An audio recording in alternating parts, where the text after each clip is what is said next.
Gentlemen. There's no sound. Good afternoon, ladies and gentlemen. I don't know if you can hear me. Thank you so much, Samir. Good afternoon. A warm welcome to all of you to this session at the annual meeting of the World Economic Forum. The session is entitled, "For the Sake of Peace, Jumpstarting the Palestinian Economy." I'm Mirek Dušek. I'm Managing Director at the World Economic Forum. I'd like to first introduce the people that are here with me, and then I'd like to give you a little bit of context on the title, what we mean by it, and then we should have a really, I hope, frank discussion about how we can make some progress on the issue at hand. So first, let me introduce my friends here on the stage. Let me start here. Maelle Gavet, you are Chief Executive Officer of Techstars. If you can give her a warm welcome, thank you. Hashim Shawa, Chairman of Bank of Palestine. Yossi Vardi, Chairman of International Technology. So the context. I always say that about at least 80%, if not more, of all the sessions here at the annual meeting in Davos are really stemming from ongoing work we do with business leaders, civil society representatives, and ministers across all the issues that you see here. It's really important that I share with you that there is a lot of work behind that. Now, this panel, I think, is the embodiment of that, because I wanted you to know, and those who are watching us online, that the World Economic Forum has been, since the 90s, heavily involved in how we can support dialogue and how we can support a pathway to the two-state solution between the Israelis and the Palestinians. I just wanted to be very clear about that. We have been providing our platform here in Davos. We've been providing our platform elsewhere to try our best. It's a very complicated issue, but try our best. Now, part of that overall framework is an initiative, Breaking the Impasse initiative, a special dialogue that we are holding between and among business leaders from the Palestinian society, from the Israeli society, and they're really working together. We got together 2012, and we've been really in constant touch looking at what this community can do. Now, when the peace process was, let's say, on the front burner, and you may remember the years of Secretary Kerry, there was a huge momentum, and this community was very visible and active in support of that official track. But what I think is even more interesting, that, as you all know, now we have a lot of headwinds, unfortunately, on that front, but that the business leaders that are, some of them are here, some of them are at home, but that they kept working together. So we're really very proud of that, because the forum has been providing just a platform. We've been in touch, but it's really the work of Yossi, Hashim, and all our friends in both communities that are a testament to me that this kind of civic action, if you will, or civic momentum still has some strength and has some momentum in it, despite the fact that on the governmental front, on the diplomatic front, the headwinds are quite strong. So I just wanted to provide you with that context, so you don't think this is just a random session that we are throwing together here about the Palestinian economy. Now, what is important also, and sorry, I will then finish with that thought, is that why we say, for the sake of peace, jumpstarting the Palestinian economy. So obviously, those of you who follow the diplomatic dialogue, you know that it's quite a sensitive topic. You cannot, it's not that economic cooperation is a substitute for peace. So I just wanted to make sure you know that. We're not naive about that.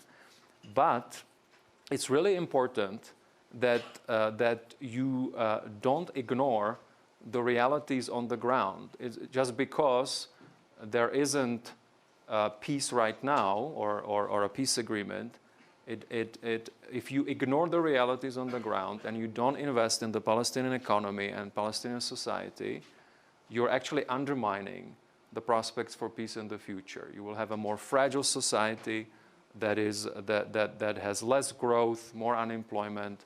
And while this is then the ambition for this session, we'll be talking about that.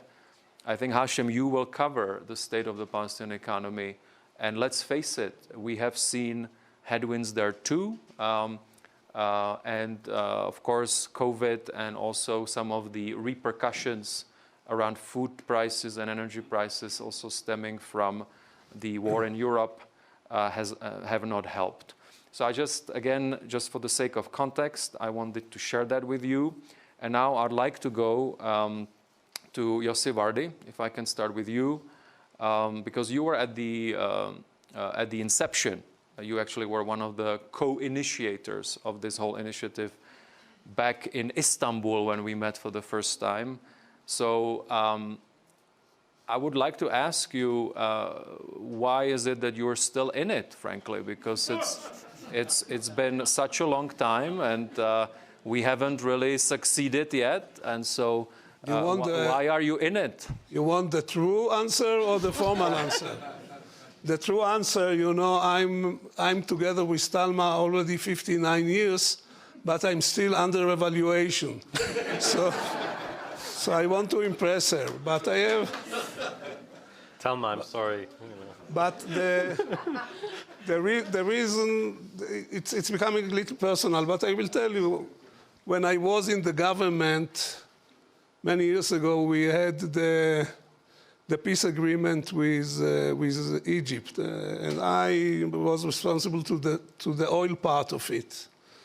And I can tell you, the day that Sadat came to the Israeli parliament, I still can feel at this minute the goosebump, you know, like when you are witnessing that a peace is happening. I don't think that there is anything which is more exciting, more holy, more optimistic.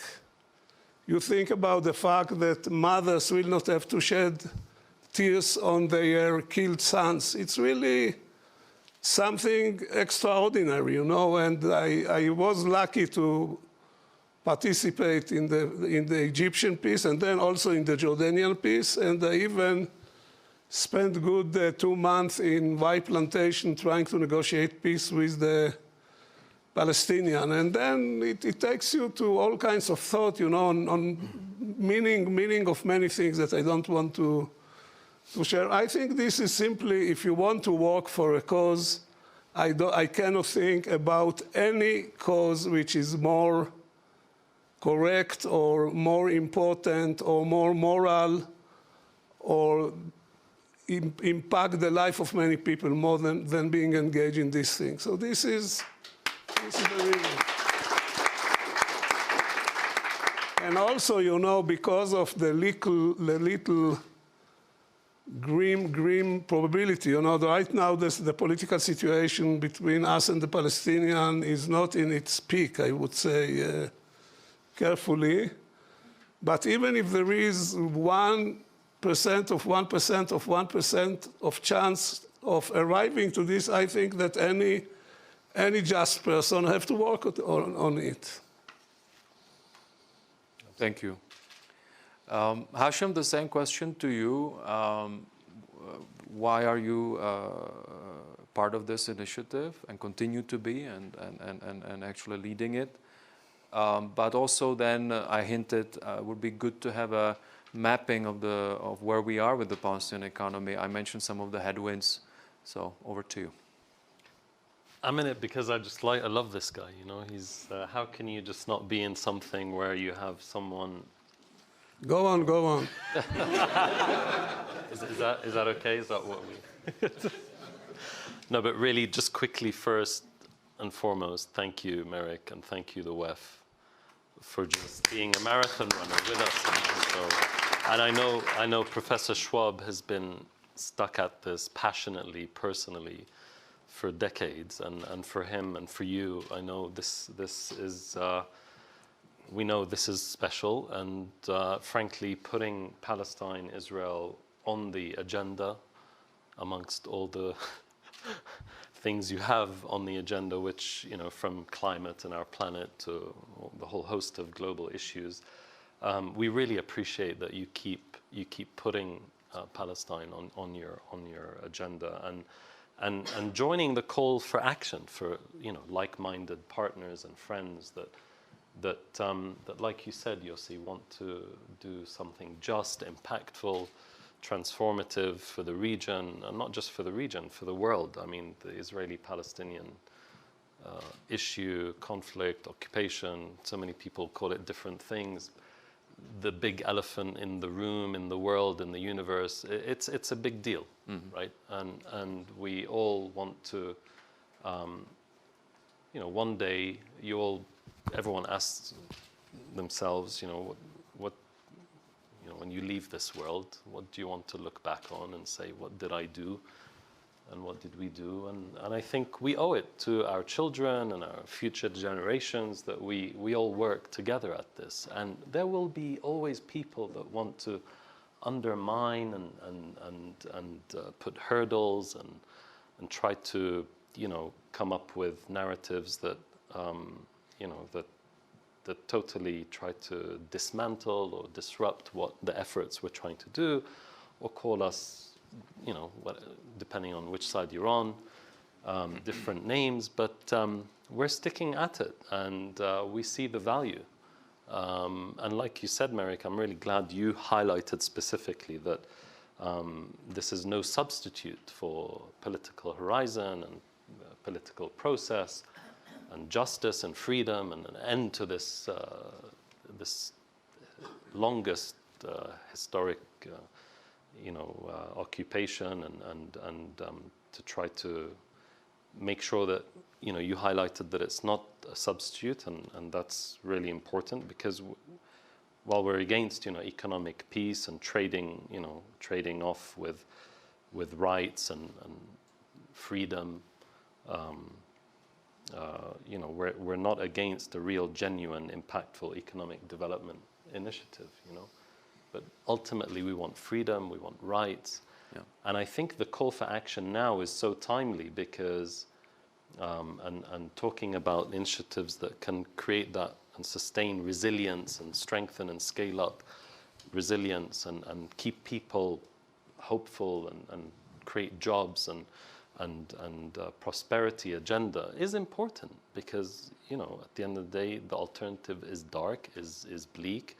It's not in anyone's interest, and so, you know, that's what the Bank of Palestine and all our partners, and I have to recognize, we cannot do anything without partners, from partners on our Israeli colleagues and friends to the WEF, you know, I want to recognize also Dr. Mohammed Mustafa, chairman of the PIF, our sovereign wealth fund, IFCs, the development organizations, foreign investors in this room that believe in our story and despite all the headwinds and all the negativity still invest.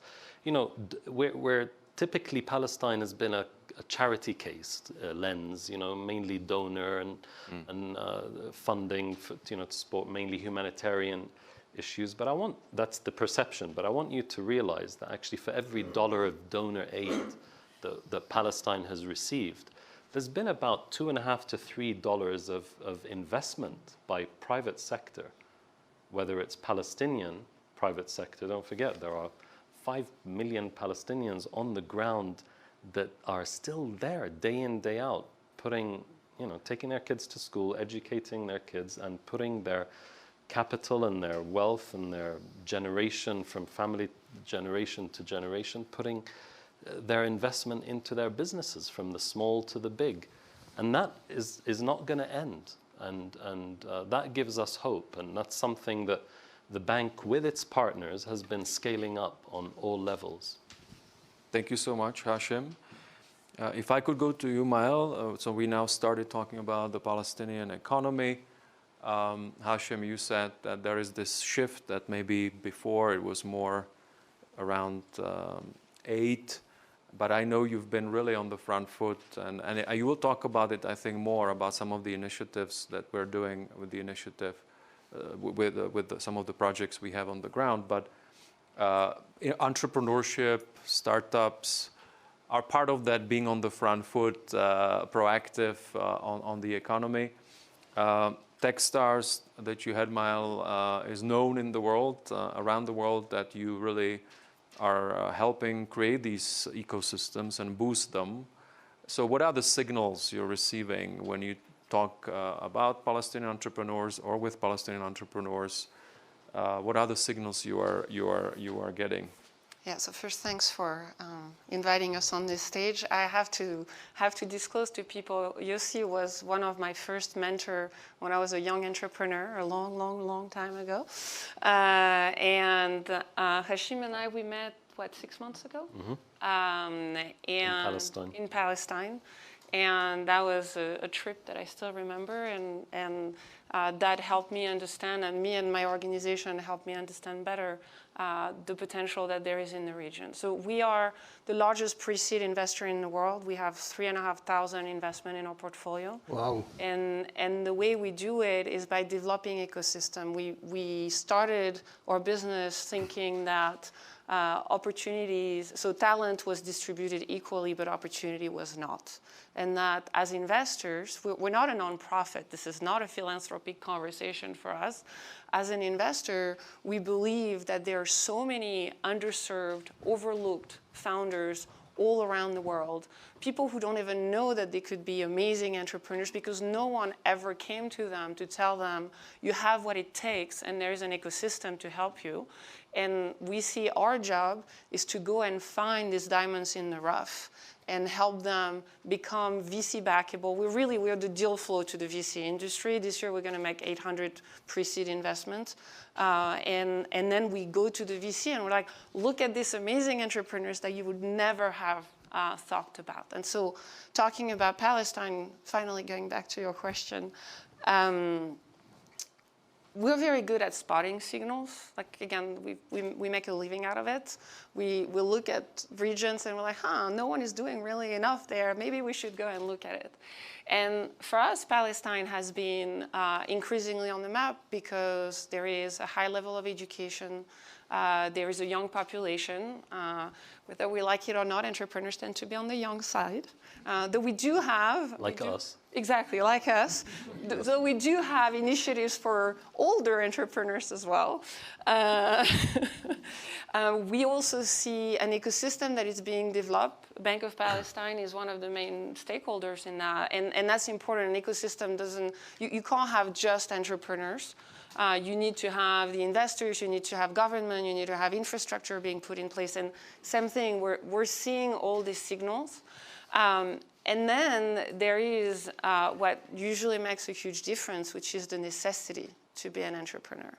And some of the best, again, we're an investment business, some of the best investments we've made were in entrepreneurs, in businesses that had experienced very challenging situation, very difficult ecosystem, very complex environment, and took from that strengths and a resilience which is really difficult to match in more developed economy. And so we're seeing all of that, and we're like, okay, maybe we need to do something. Thank you. Yossi, can I go back to you? I said we will share a little more on what you've been doing, what we've been doing on the ground. Can you give some examples what this community has been focused on over the past years? Okay, I would like to start. You know what are the two ways to avoid the questions if you are being interviewed? One is to say, I will get to it in a minute, but before that I want to say something, and then you go, and the other one is you tell the interviewer It's a good question. This is not a question. The real question is, so which one? I give you the choice. No, I will answer it. I would like you to answer the question. Before Mirek that, I want to say one thing. And this is, you allow me please to talk 2 minutes about the role of the forum. Sure. Because it's very important to understand the dynamic of such gathering. The dynamic of gathering of the Israelis and Palestinians, we didn't start by sitting together and singing Kumbaya, because we don't know the words even. But nevertheless, we started with mutual suspicion. We started with big crises. Took us 2 or 3 years until we began to feel comfortable, until each one trusted the good intention of the other side. While we were doing it, these people of the forum provided a neutral and prestigious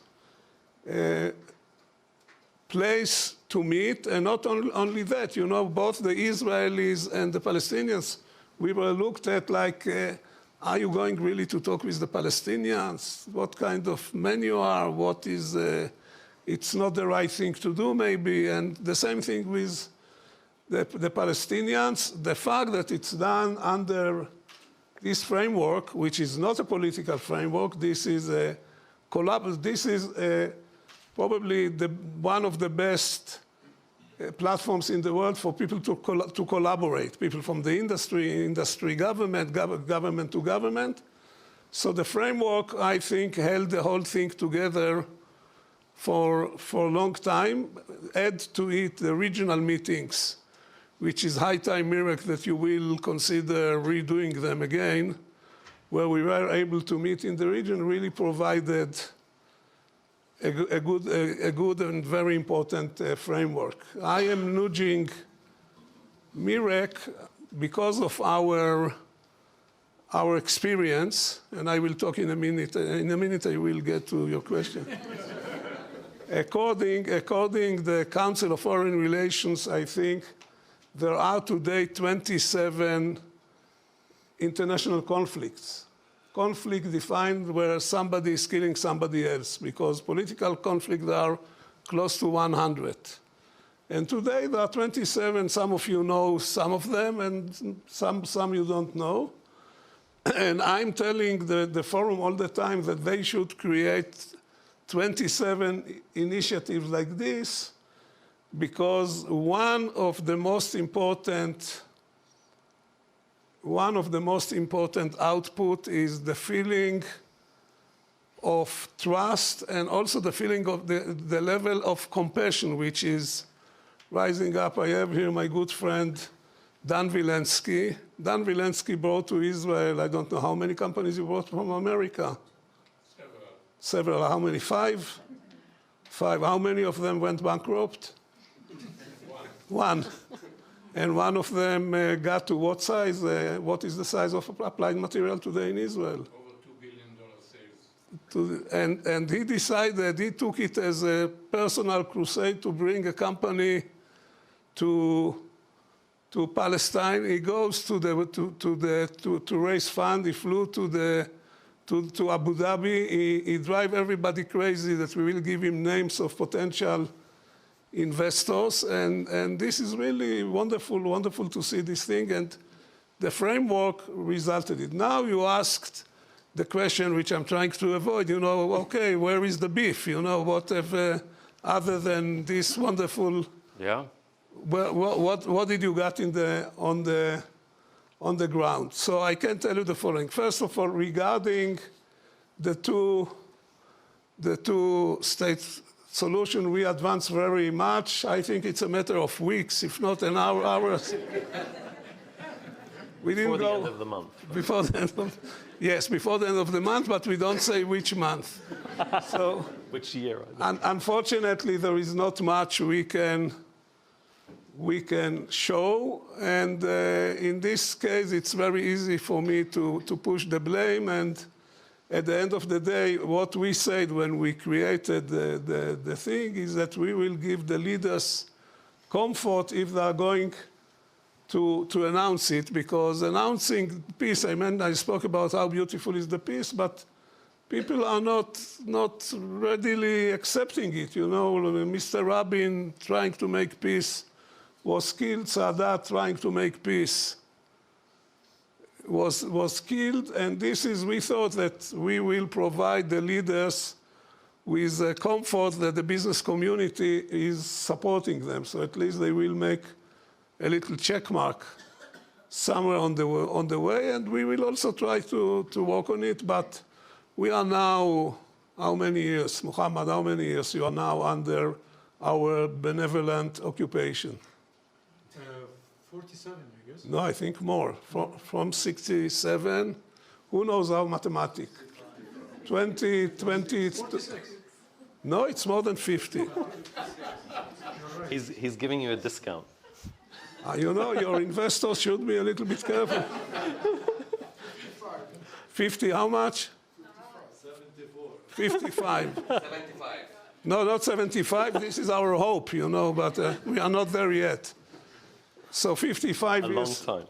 Yeah. Yeah, we are laughing, but it's not a laughing matter, you know, we need to cry. So 55, we are in this situation. We don't see where it goes, and this is a big problem, and I don't know how it's going to be resolved. In the meantime, we cut, like somebody told me, you know, if you are cleaning toilets, at the end you get used to the smell. So we got used to the smell, and it's not very good.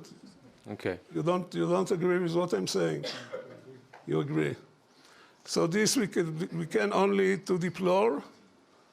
And of course, you know, deep in our hearts, we always have the feeling that we could have done more, and maybe we should have done more. So I don't have much to develop on this frontier. Yeah. However, it's too long. I should cut. That was a good, 1 minute, 2 minute wrap up. Yeah. Thank you. Thank you, Yossi. I think. No, but let me say at least one thing. Okay. We accomplished. 1 minute.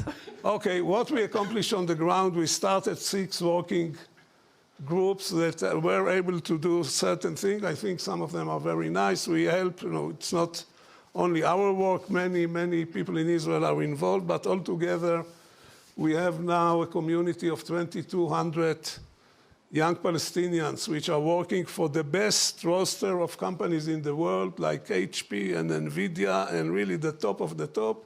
Some of them are doing it from Gaza, and this is really a big ray of hope, and the momentum is there. It's now growing. Where is Yaron? Yaron Haklai, where are you? Raise your hand. He's doing the work in the ground. He told me 5 months ago we had 2,000, now we have 2,200. There are 145 Israeli companies which are employing. It's growing, the number growing all the time. You have Palestinian companies doing outsourced work for international companies. If you have Ralph Lauren shirt that you buy online, the servers which are doing the e-commerce are located in Nablus, which is mind-boggling. So we were able to help to resolve some issues with the Israeli administration, because when we go with the Palestinian to the administration, they listen in a different way. We have here among us the former governor of the Bank of Israel, and when needed, she is rolling her sleeves and go and to talk with some people to resolve some problems on the issue. We were able to help in securing a budget, I think, for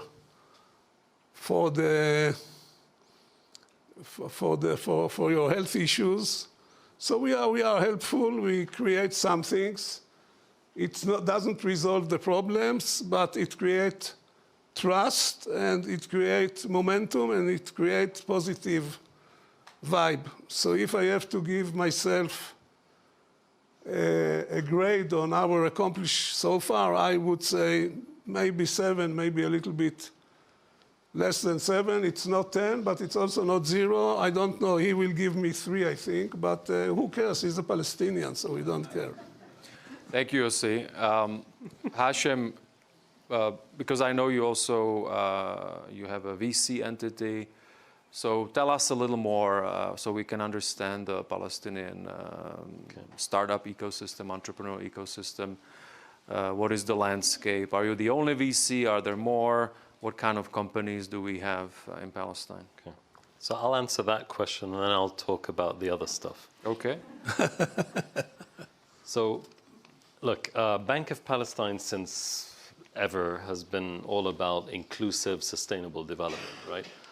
And so we started off in 1960 in Gaza, essentially a privately small agricultural bank focusing on the real stuff, farming and helping farmers with loans in Gaza. You know, Gaza up to Tel Aviv or Jaffa was all orange groves back in those days. Leave Tel Aviv aside. Okay.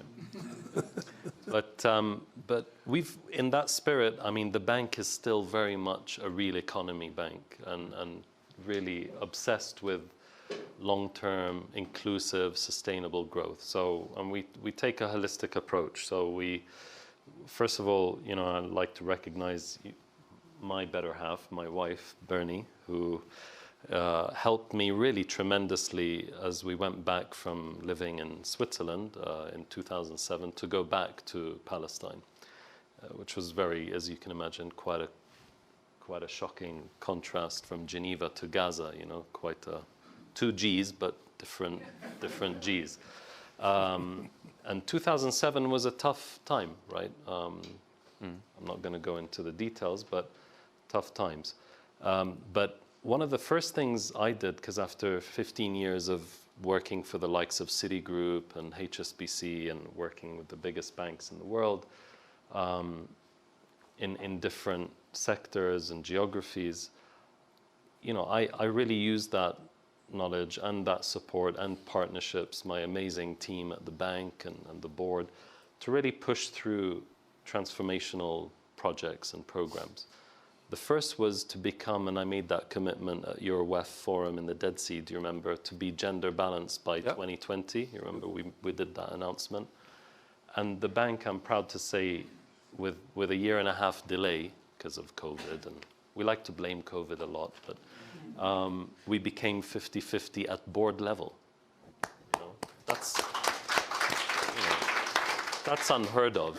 I mean, that's unheard of in the banking industry. It's unheard of in our region. We're the first bank in the entire MENA region to be gender balanced at board level. And it's not just a quota. I mean, we have like super top bankers and experts and technology, you know, minded and experienced women on our board. So it's not all about just, you know, plugging in the quota and finding some women in the corridor and putting them into the, and we're now at total level where bank level we're at 44% balance. So we're a little bit, you know, we're trying to get there, but we're there. At sea level we're probably around 35-37%. So we're getting there.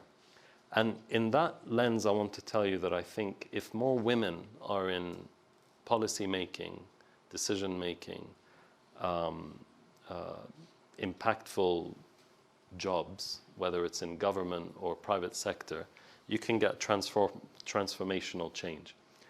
And in that context, I'd like to say that way of structuring the bank, which is the biggest, one of the biggest, you know, powerhouses in the economy. We make up 40% of GDP, one of the biggest employers, the biggest lender in the economy. We've proven that you can do good, you can be gender balanced, you can make loads of profit and succeed and be more resilient, even under a terrible occupation that strips you from freedoms. And by the way, women suffer the worst from the occupation in terms of the you know, the issues that women face under any military conflict. By the way, it's known. They always suffer the worst. Despite all that, and like you said, Maelle, we have some, you know, you said the diamonds in the rough. We have a lot of those. And women, I don't want to say, you know, there are a lot of diamonds. They're low-hanging fruit that can really transform not only our economy by including them into the economy, by giving them access to finance, empowering them, making them more involved in decision making, because then that gives you a balanced approach to running the business and solving problems. And we did that not only at the bank, but then that led to, other initiatives. Amber, where are you, Amber? There you are. Amber Amle, she's the managing partner and basically brain and founder of the idea of setting up the first VC fund in Palestine. So please just stand up and so everyone knows who you are. So Amber, like 10 years ago, said, Hashim, why doesn't the bank champion startups in Palestine? I said, great idea. See, good ideas come from women. And so yeah, we started, sponsoring hackathons and doing competitions and giving awards 12 years ago. Then we realized there's a lot of diamonds in the rough here, a lot of talent, And a lot of that talent is going to work in Israel. Let's call a spade a spade. There's, we're living next to and with the startup nation that is technology, tech miracle, let's say. And so there is that exposure, I would say, that benefits, transfer of knowledge and exposure. But we want to create opportunities in our economy. We want to empower young entrepreneurs and startups in our economy.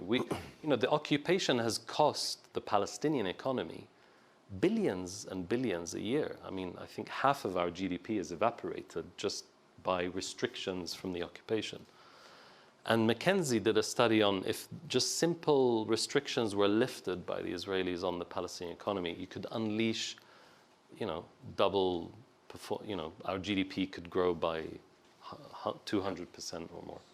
So back to the tech efforts, what we did was, with the help of Yossi and our friends on the Israeli side, learning from their experience, and they have some serious experience, and having those networks and those doors that were opened and those relationships that were built and that know-how as well, coupled with our own money. I mean, we didn't take Israeli money or investment.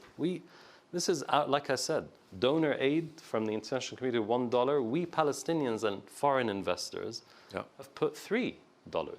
I mean, and we leverage and so we raised, Amber, the first fund like 7 years ago, Ibtikar, which means innovation fund in Arabic, $10 million fund. PIF was one of our lead investors. The bank was an anchor investor. The IFC was, I remember, Youssef, you had to go through hell to get the approvals in the system because back in those days, it was the first VC fund. It was a small fund. There's no background, there's no historical record. So he had to push through a lot of exceptions. And this is my ask to you all. Palestine is for the brave. It is a risk country. There's a lot of, but we've proven, like with things like whether it's the bank and we're profitable, we give, 15% return on equity, high dividend, despite all the restrictions, because of our innovation and our resilience and our strength and our capital strength and trust by our customers, and because of our gender balanced approach and inclusive approach to SMEs, real economy. But with the tech startups, the first fund was highly successful. We proved the model.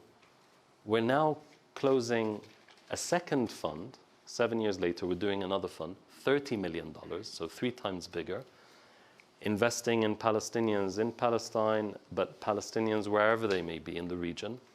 And we're attracting a lot of foreign investment into that. And one last thing, incubation and acceleration. This is where, Maelle, it was great. Thank you so much for coming. And seeing is believing. When you come to our country and you see the reality on the ground, you see the bad, the good, the ugly, and you see the opportunities, right? And I think that's what you saw. And so it's those kind of initiatives, those partnerships. We built 5 innovation hubs, incubator hubs. Yeah. We're now looking in West Bank and Gaza. We're now looking to finally plug the last jigsaw puzzle missing in the jigsaw puzzle is acceleration. So it's wonderful that you're here, and we'd love to see eventually a Techstars with us, or just learn from you how you did that around the world. Great. And try to scale up. Because one last thing, and I'll promise I'll end here. Yossi spoke a bit more than 2 minutes, so I'm allowed to speak a bit. No, you spoke I think much you're equal more. now already. So I'll just very quickly say You start again. I'll just very quickly say that honestly, time is of the essence, you know, and we're raising the alarm bells. Both I know it's a fun. Both Israelis and Palestinians, you have raising alarm bells about the situation. I mean, and we're all worried that we're seeing almost the end of the two-state solution.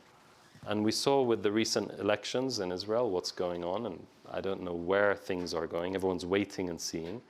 But things don't look good. So that's why we must raise the alarms, however, not in a state of panic, but to double and triple our efforts to protect our ideals, our values of democracy, international law, protect the economy and our resilience.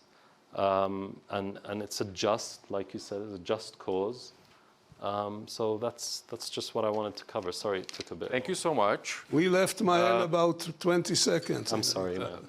Maelle, I'd like to go to you, and then I'll go to Abdelmalek Alaoui here in the front row, and then Stanley Bergman. So if we can have mics for Abdelmalek. Maelle, could you tell us a little more about then the ecosystem, or what did you discuss with Hashim? Because what I want to make sure is people are also watching us. So what would be the types of startups or sectors that you're seeing in terms of opportunities among the Palestinian entities there? So there is, right now it's very much a blank slate. I think there is, as I was mentioning before, there's good education, a lot of young people, lots of influx of capital, as you mentioned before, from outside of Palestine, and a desire to tackle a lot of big problems. So we've talked about fintech, we talked about health tech, we talked about ed tech, all of the things that are actually really important and related to the challenges that the economy there faces. And so, look, the reality is that it takes time to develop an ecosystem. I agree with you, time is of the essence. At the same time, based on our experience, we've been around for 15 years. We organize thousands of ecosystem development events every year to be able to make investments. And it starts with, as I say, going around and telling entrepreneurs or wannabe entrepreneurs you can actually be an entrepreneur. Then the next step is to provide them with capital, because it's great to give people hope, but if you don't give them money, that's not going to go very far.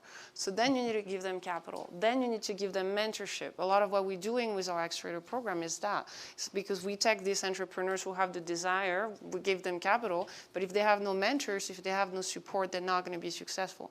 And then you need to give them a network, because no one ever succeeds alone.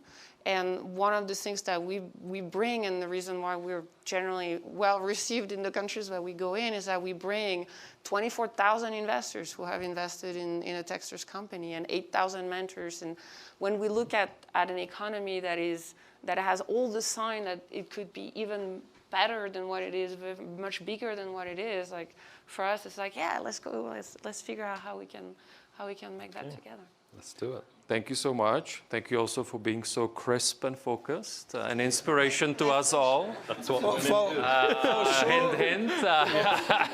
For sure, she's not from the Middle East. Thank you. And we have 2 minutes. So I'd like to go to Abdelmalek, Stanley, and also I think Ami. But if you can be brief, Abdelmalek, because so it's an outside perspective, but from the region.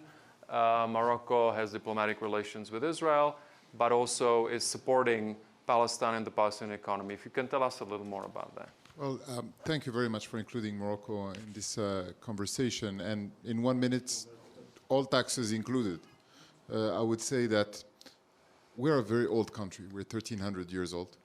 We recognize our Jewish heritage in our constitution. You have 500,000 Israelis that have either their mother or their father who were born in Morocco. And we have always been an honest broker in the conversation.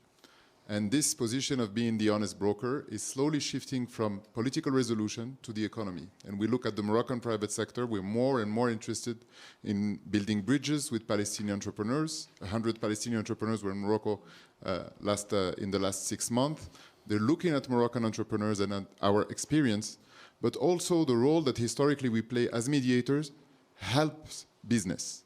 The iconic example is very recent, the reopening of the Allenby Bridge. It was under Moroccan mediation.